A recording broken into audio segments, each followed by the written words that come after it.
احنا المصريين علينا كلام مش موجودة في أي بلد. يا سلام، بصوا احنا سبيشال كده، بنقول كلام مش هتلاقوا الكلام اللي احنا بنقوله اللي عندنا.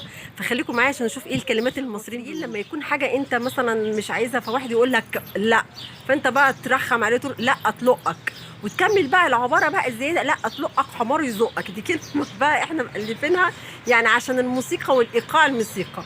فهو لا اطلقك، فهي ايه اللي تلقك؟ بطلقك انت وهي وهو يعني. واحد ولا واحده يجوا مثلا يكونوا مستعجلين وسايبين اللي وراهم واللي قدامهم، يقول لك ده انا جيت لك على ملاوشي، على ملاوشك يعني انت مشيت مصحوف يعني. تيجي تركز في الكلمه تلاقي ان الكلام غريب يعني، وانت جاي يعني ساحف زاحف يعني، ولا على وشه يعني.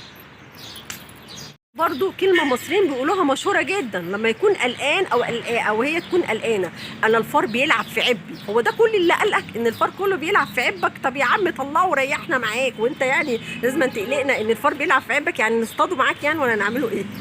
كلمات كمان بتتقال: أنا هخطف رجله وجاي لك. هو تخطف رجليك؟ طب اشمعنى أنت هتخطفه يعني وتربطه يعني طب ما هو رجلك هي اللي هتخطفك، أنت اللي هتخطف رجليك ليه يعني؟ يعني أنا نفسي أعرف اشمعنى كلمة أنا هخطف رجلي وأجري يعني. طب ما تقول انا رجلي تخطفني يعني، هي حتى تبقى الجمله تبقى مفيده شويه.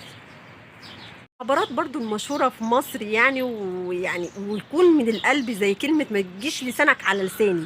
يعني انا مخاصمك ما تكلمنيش. طب ما يعني لسانك على لسانك يعني؟ دي الكلمه يعني، ركزوا في الكلام اللي انتوا بتقولوه يا مصريين. لساني على لسانك؟ طب ما تقول له اريح ان انا ايه، ما تكلمنيش وخلاص يعني، هي مش صعبه يعني. كلمات برضو اللي هي فيها فكاهية، زي كلمة مثلا واحد انت متضايق منه وبتقول انا هشنكلك. كلمة شنكلة دي يعني انت عايز توقع حد، انا هشنكلك او انا شنكلته. فهي شنكلته، طب قول انا وقعته وخلاص، ايه شنكلته دي؟ ملهاش اي معنى يعني.